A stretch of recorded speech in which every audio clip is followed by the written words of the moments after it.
Louis, great round of 64 today, 6 under par. You got into a great rhythm there, it seemed, around the turn. Obviously played very well. What were your thoughts on today's round? Yeah, probably in my mind, the perfect round I could have played. I didn't make many mistakes. Made good opportunity when I had good opportunities for birdie. I made the putts. So yeah, just a very good, solid round. Okay, well, we'll take questions from the floor. If you can raise your hand, please. Jim, at the back. Louis, congratulations. Since you won the Open in 2010, you've had a remarkable record of nearly winning other majors. Does that, except when pests like me mention it, does that play on your mind at all? It gives me confidence going into majors, knowing that I'm still competing in them and I still got chances of winning. But yeah, once a week start, I need to get that out of my mind and just focus on every round and every shot. And but it definitely puts me in a better frame of mind going into the week. Okay, next question, please. John at the back, sorry. Given that, how long does it take you to get past a near miss like you had, say, the PGA a couple of months ago?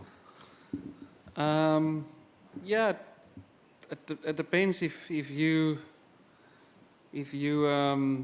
lost it or someone else beat you. I think in both of those, I was beaten by better golf at the end there, and it takes a bit of while, a little bit, but it's sort of, you have to get over it quickly, otherwise it's going to hold you back to perform again. But yeah, I try to take a few days and just try and forget about it and see if I can get myself ready for the next one. Okay, we'll take some questions from Zoom and we'll come back to the room. Liv, can I hand over to you? Yeah, thanks, Mike. And our first question is from Mark Canazario, please. No, we'll move on to Jay Flemmer, please. Hi there, Louis. You've got an uncanny ability to bounce back, whether it's bouncing back from a bogey with a birdie afterwards, or whether it's bouncing back from a tough loss at a tournament with another excellent showing and another run at the title. What do you feel is the secret to your resiliency and your ability to not let those prior things frustrate you? I don't know. No, I don't know. I feel if you do the work that you feel you should have done and to get ready for a tournament and you left everything sort of out on the course, then there's not much more that you can do. And I always try, and I do get upset on shots if I hit bad shots and things like that, but I try and always be at the best mindset for the next golf shot and the next tournament or the next round. So I try and not think too much of mistakes that you make on the golf course. I try and focus on every time hitting the best shot that I can hit, and I feel that's the only way you can sort of go forward in this game. Our next question from Brian Keogh, please. Yeah, thanks, Louis.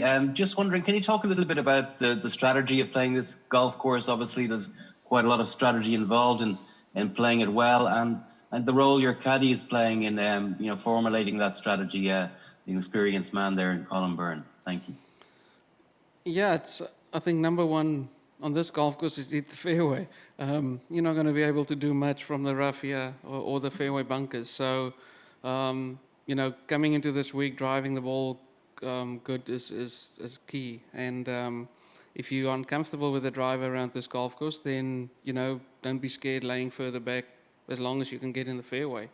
Colin's been great on the bag, and you know, he's got so much experience and helps me to, you know, helps me to be focused on what I want to do and take the shot on and the shot that I see. And I think out here, in windy conditions like this, you need to be, you need to go on what you feel the whole time. You know, it is difficult for the caddy to see what you think you want to do.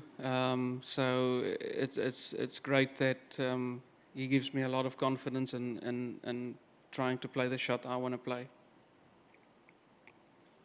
Okay, and we'll go back to Mark Canizario, please. You want to unmute yourself, Mark? No, we'll move on to Adam Shupak. Louis, I know it's a tough start there, but you had 7 straight pars to begin your round. How were you feeling at that point, standing on the 8th tee, and did you feel like there was any chance you were going to shoot 64? No, yeah, 7 pars. I think I probably would have taken 7 pars again. It's, you know, I've learned over the years playing major championships that patience is the key thing, and even if you make bogeys, know that a lot of people are going to make bogeys.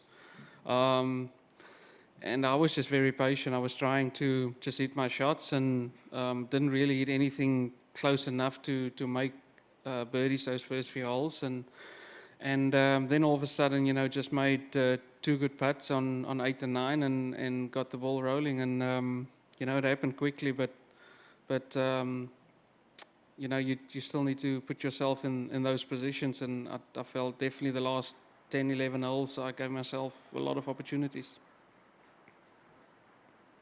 Great, and our next question is from Pete Pappas.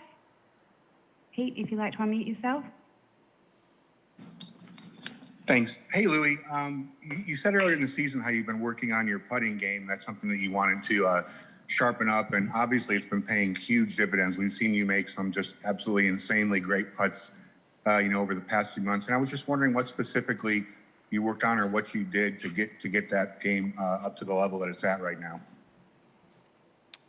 Yeah, most of the work I've done was on routine. Going back to a few things that I've done earlier in my career, and I think the main thing is sticking to the putter for. I've been with that putter for a long time now, and just try and every time I go out and do a bit of work on the putting green to just do the same work and the same drills and the same things, and you know, get into a really good routine on practice and when I get on the golf course, and you know, it's paid off for me. Thanks, Mike. I'll hand back to you in the room now. Thank you, Liv. Next question, Alex. Then we have Phil, then Louise. Yeah, Louis, I'm sorry, Adam Shupak kind of took my question, but I have another one. I'm sure you're not surprised. You had 2 guys that are well known playing links golf in your pairing, and they didn't really have a very good day. Does that distract in any way, shape, or form from how you're trying to get around your 18 holes? No, it didn't. Playing with them, it didn't really feel like they played, you know, poorly. They just, again, around this golf course, if you're just out of position off the tee, or you know, you're going to find it difficult to give yourself opportunities for birdies. And I just think, you know, it's so marginal to be good off the tee and have that opportunities to try and get close to the holes for your second shots. But no, it doesn't distract me at all. And looking at their score afterwards, didn't feel like they played. I thought they both were maybe level or 1 under par, and I saw they were just over par, but didn't really feel like they played poorly. Okay, next question, Phil, please. Hi, Louis. You mentioned that you've stuck with the same putter now for a while. Were you previously changing every week? And if so, what happens to the naughty putters? Where do they go? Yeah, I've got a bag there at home that I might just throw in a river someday. I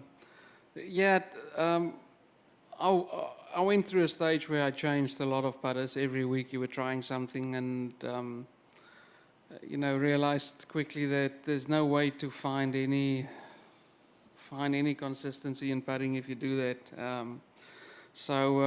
Yeah, I found one that I really like the look of, and I sort of worked on that. And there were tournaments, where I felt my stroke wasn't great, and I felt like I was working on a few things in it, and I would actually change that putter then for just on the round. I didn't want to have any bad memories of that putter being not good on the day. Going through all of that and sticking with it, it really really helped me a lot. Okay, then Louise next, please. Get the microphone to you.